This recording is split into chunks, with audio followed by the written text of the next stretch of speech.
Hi, எல்லாருக்கும் வணக்கம், மாலை வணக்கம். சூப்பராக சமோசா செய்யலாம். இதில் கோதுமை மாவில் செய்கிறேன். மைதா வேண்டாம், கோதுமையில் செய்யலாம். இதில் 1.5 கப் எடுத்து வச்சுருக்கேன். இது ஒரு 5 பப்ஸு இல்லை 4, அவ்வளோதான், அதுக்கு மேலே வேண்டாம். இதில் 1.5 கப் எடுத்துருக்கேன். தண்ணி அளவுனா 1/2 கப்பு ஊற்றிக்கோங்க. நான் எப்பயும் சப்பாத்தி பண்ணிடுற மாதிரி தான், வேறு ஒன்றும் கிடையாது. சால்ட் வந்து ஒரு 1/4 ஸ்பூன் போட்டுக்கலாம். சப்பாத்தியே தான், சப்பாத்தி மாதிரி மாவு பிணைஞ்சி சப்பாத்தி மாதிரி தேய்ச்சிக்கலாம். நல்லா மாவு பிணைஞ்சாச்சு. இந்த மாதிரி பிணைஞ்சிக்கணும் மாவை. நல்லா இந்த உள்ளங்கை வச்சு அதை விளக்கி நீங்கள் அடிக்கவே தேவையில்லை. இப்படி உங்கள் உள்ளங்கை வச்சு அழுத்தி பண்ணிங்கனாலே போதும். நல்லா மாவு பிணைஞ்சாச்சு. இது அப்படி மூடி ஒரு ஓரமாக வச்சிடலாம். எண்ணெய் இருக்குது, ஏற்கனவே 3 ஸ்பூன் எண்ணெய் இருக்குது. அதில் சின்ன ஸ்பூனில் 1 ஸ்பூனு கடுகு, கட்டாயம் சீரகம் போடுங்க. ஏன்னா உருளைக்கிழங்கு கொஞ்சம் ஜீரணம் ஆகுது, கஷ்டம். நைட்டு டைம் ஆகுது. சாயந்தரம் கொத்தமல்லி அலசி எடுத்துட்டு வச்சுருக்கேன்.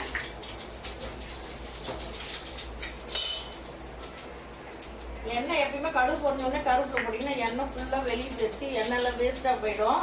அதனால் ஆனியன் பாருங்கள், பொடி பொடியாக கட் பண்ணி வச்சுருக்கேன். 3 ஆனியனு இப்போ போட்டுக்கலாம். இப்போ பாருங்கள், எண்ணெய் ஒன்றும் ஆகாது. அது அந்த வெங்காயம் வளர்றதுக்குள்ளே கருவேப்பிலை பொரிஞ்சிடும். சும்மா ஒரு 1/4 ஸ்பூன் சால்ட் போடுங்க. உருளைக்கிழங்கு நான் வேக வைக்கலே கொஞ்சம் போட்டு வேக வச்சுட்டேன். கொஞ்சம் மிளகாய்த்தூள் போட்டுக்கலாம். நான் உருளைக்கிழங்கு சாப்பிட மாட்டேன், அதனால ஆனியன் கொஞ்சம் எடுத்து வச்சிடறேன். எனக்கு ஒரு பப்ஸுக்கு ஆகிற மாதிரி மீதியெல்லாம் ஆனியன் போட்டுக்கிறேன். அப்போ மீதி மிளகாய்த்தூள் போட்டுக்கலாம். கொஞ்சம் ஆனியன் எடுத்து வச்சுக்கிறேன். எனக்கு இதிலே கேரட் இருந்து போட்டு செஞ்சு சாப்பிட்டா நல்லாயிருக்கும்.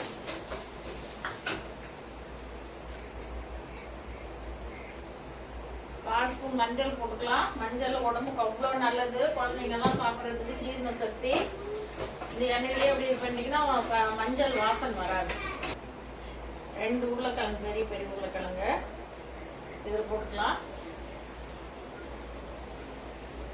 கொஞ்சம் சால்ட்டு போட்டுக்கலாம். மிளகாத்தூள் ஒரு 1/2 ஸ்பூன் போட்டுக்கலாம். நீங்கள் பச்சை மிளகா வேணால் போட்டுக்கோங்க, அது டேஸ்ட் இன்னும் நல்லாயிருக்கும். இது குழந்தைங்க சாப்பிட்றதுனால பச்சை மிளகா போடல. நான் நல்லா ஆறட்டுறது. பாருங்க எவ்வளோ வந்துருக்கு.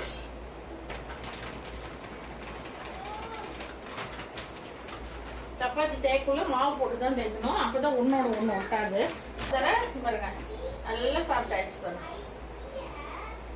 பாருங்க சாப்பிட்டா சாப்பிட்றதுக்கு நான் ஆயிலெல்லாம் ஊற்றவே இல்லை, எதுவுமே இல்லை. உப்பு போட்டால் மாவு அவ்வளோதான். நான் எதுவுமே கலக்கல. நம்ம இப்படி பிணைஞ்சோம்னாவே அதே சாப்பிட்டு வந்துடும்.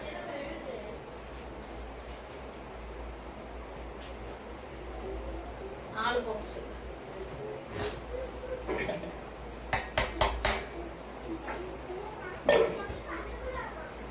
தான் 250 மாவு போட்டிங்கன்னா 4 பப்ஸ் கரெக்டாக இருக்கும் தேய்க்கிறதுக்கு. மாவு போட்டு தான் தேய்க்கணும், எண்ணெய் போட்டு தேய்க்கூடாது. அப்புறம் வெண்ணெய் எண்ணெய் போட்டுக்கலாம்.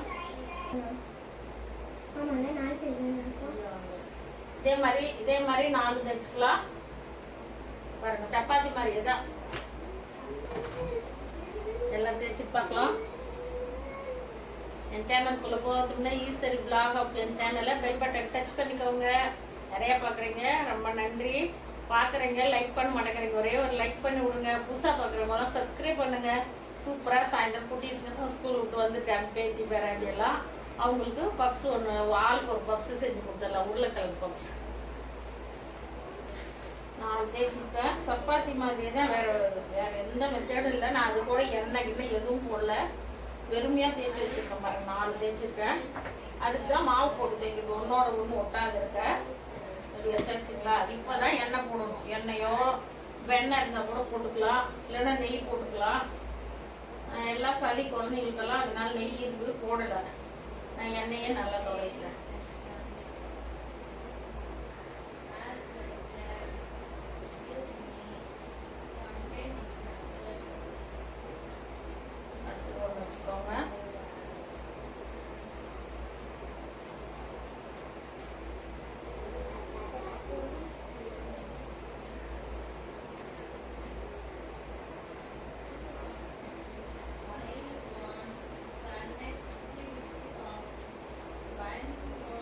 கரெக்டாக அது மேலே வச்சுக்கோங்க.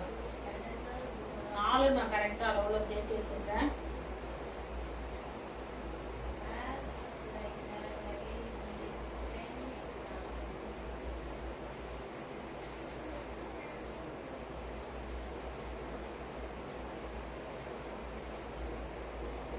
இந்த எண்ணெய் போடுறது எதுக்குன்னா அப்படியே அது நம்ம பப்ஸு சாப்பிட்றதுக்குள்ள அப்படியே லேயர் லேயராக வரும் இல்லைங்களா, அதுக்காக தான் இந்த எண்ணெய் நெய் வெண்ணெய் போட்டிங்கன்னா இன்னும் சூப்பராக இருக்கும். நான் எதையுமே பிளான் பண்ணி செய்ய மாட்டேன், அப்போதைக்கு என்னவோ அது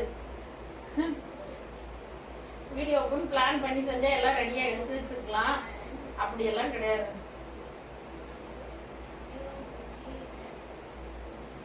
ரெடியாச்சு. ரொம்ப அழுத்தாதீங்க. அவ்வளோதான். இப்போ இதை கத்தியில் கட் பண்ணிக்கலாம்.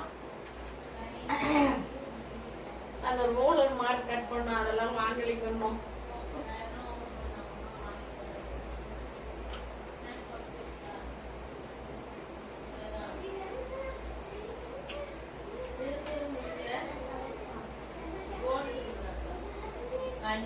அவ்வளோதான்.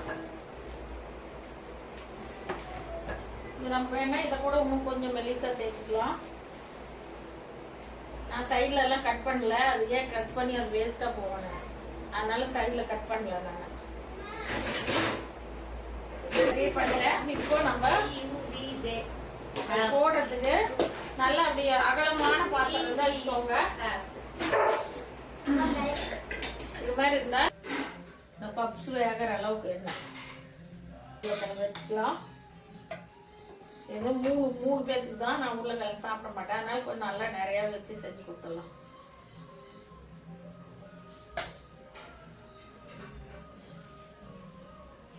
பெரிய பெரிய பப்ஸாக வச்சு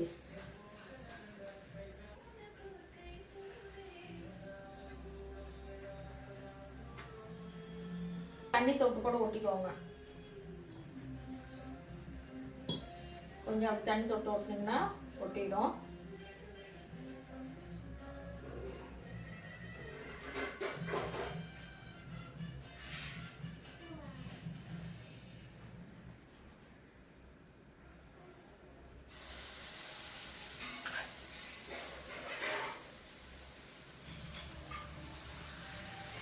போட்டு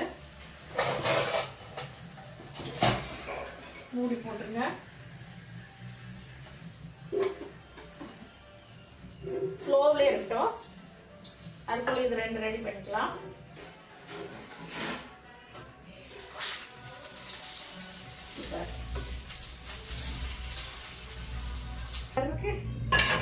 சூப்பராக பப்ஸ் ரெடி ஆயிடுச்சு.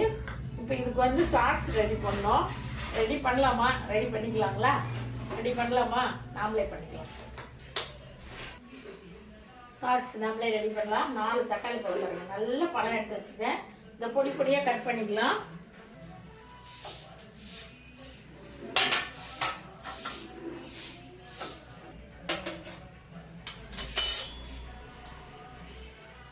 எடுத்தாச்சு. இன்னும் 2 வச்சிடலாம்.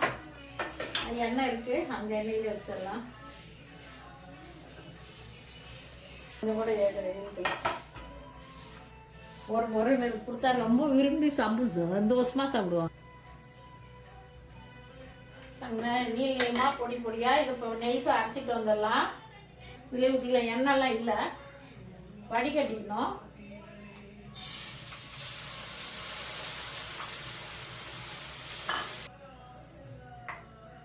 இந்த திப்பி இருக்கக்கூடாது. நம்ம கடையில் வாங்குறது இதே மாதிரி தான். கை வேலை செய்கிற மாதிரி அதெல்லாம் சும்மாங்க, அதெல்லாம் ஒரு சோப்பு தான். நம்ம நல்லா கை வாஷ் பண்ணிவிட்டு பாருங்க, இதே ஸ்பூனில் இது மாதிரி வருமா? வராது. உழைக்கும் கை தான் என்னைக்கும் நமக்கு பயன்படும். நீட்டாக வருங்க. திப்பி மட்டும் நின்றுச்சு. சாரெல்லாம் இருந்தது. நம்ம ஸ்பூனில் எவ்வளோ நேரம் நீங்கள் கலர்னாலும் கொஞ்சம் கொஞ்சம் சாறு இருக்கும். சரிங்களா? சூப்பரா திப்பி வந்துச்சு. இவருக்கு கொஞ்சம் இருக்குது. பாப்பா வீடியோ பார்க்குறவங்க கூட இன்னும் நம்ம கொஞ்சம் கூட விட மாட்டேங்கிறாங்க. அந்த திப்பியை கூட எடுக்கிறாங்கன்னு நினைப்பீங்க. வேஸ்ட் பண்ணக்கூடாதுமா. என்னடா சொல்றீங்க? வேஸ்ட் பண்ணக்கூடாது தானே? தெரியாத வேஸ்ட் பண்ணலாம், தெரிஞ்சு வேஸ்ட் பண்ணக்கூடாது. ஓய் பப்ஸில் கொஞ்சம் எதோ ஓரம் மரம் ஊற்றிட்டு ஓட ஓட.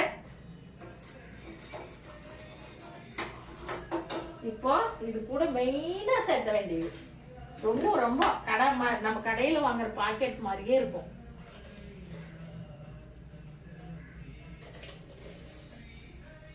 ரெண்டு ஸ்பூன் போட்டுக்கோங்க. ஒரே சிட்டிகை, கண்ணுக்கு தெரியாத ஒரே ஒரு சிட்டிகை. அந்த இனிப்புக்குள்ள இந்த சால்ட்டு போட்டால் உப்பு போட்டால் அந்த இனிப்பை தூக்கி கொடுக்கும். ஒரே சிட்டிகை. அதுக்கு மேலே போட்டால் நான் பொறுப்பு இல்லை. புரியுதுங்களா? இதே மாதிரி செஞ்சு பாருங்க, செமையா இருக்கும். பெரிய தக்காளி 4 தக்காளி நல்லா நெய்ஸாக அரைச்சி அதை வடிகட்டி எண்ணெய்லாம் ஊற்றக்கூடாது, வெறும் வானல்லையே அப்படியே போட்டு சக்கரை ஒரு 3 ஸ்பூன் போட்டுக்கோங்க. நான் குட்டீஸுங்க சாப்பிடும் மிளகாத்தூளும் அதே மாதிரி தான், சும்மா கொஞ்சம் அந்த இனிப்பு இதெல்லாம் காரம்லாம் இருக்குல்ல, கொஞ்சம் டேஸ்ட் நல்லா இருக்கும். ஒரு 1/4 ஸ்பூனு வெறும் மிளகாத்தூள். அவ்வளோதான்.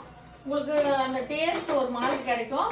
அதுக்கு ஒரு பெப்பர் கொஞ்சம் ஒரு சிட்டிக்கை போட்டுக்கலாம் வேணும்னா. நான் போடலை, குடிசுங்கெல்லாம் சாப்பிடாது, உடம்பு பிடிச்சி வச்சுருக்காங்க. நான் அதை விட சூப்பராக செஞ்சு கொடுப்பேன். முக்கால்வாசி வீட்டில் தான் செய்வேன் எல்லாமே. நான் இல்லாதக்குள்ளே தான் கடையில் வாங்கி சாப்பிட்ருவாங்க. சரிங்களா? இந்த மாதிரி ஒட்டாவது வந்தால் ரெடி ஆகிடுச்சு. ஆஃப் பண்ணிடலாம். இது ஆற வச்சு ஒரு கிண்ணத்தில் ஊற்றி அப்படியே தொட்டு சாப்பிட வேண்டியதான். கொஞ்சம் ஆறட்டும். சூப்பராக சிம்பிளாக வீட்டு மெத்தடில் பப்ஸ் ரெடி ஆயிடுச்சு. வாங்க, சுட சுட சாப்பிட்டா தான் பப்ஸ் நல்லாயிருக்கும்.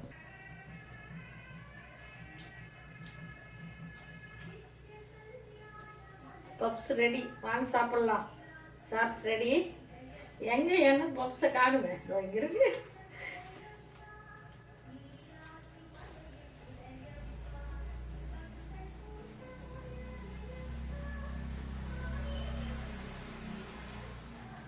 நல்லா இருக்கு.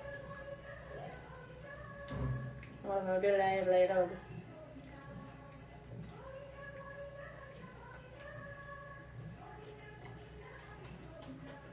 ரொம்ப சூப்பராக இருக்குது.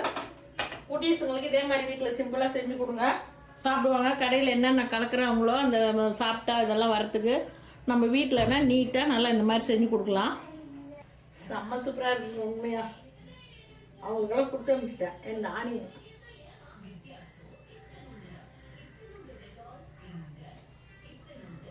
பப்ஸை விட சாஸ் நல்லா இருக்கு, டேஸ்ட்டாக. செம்ம.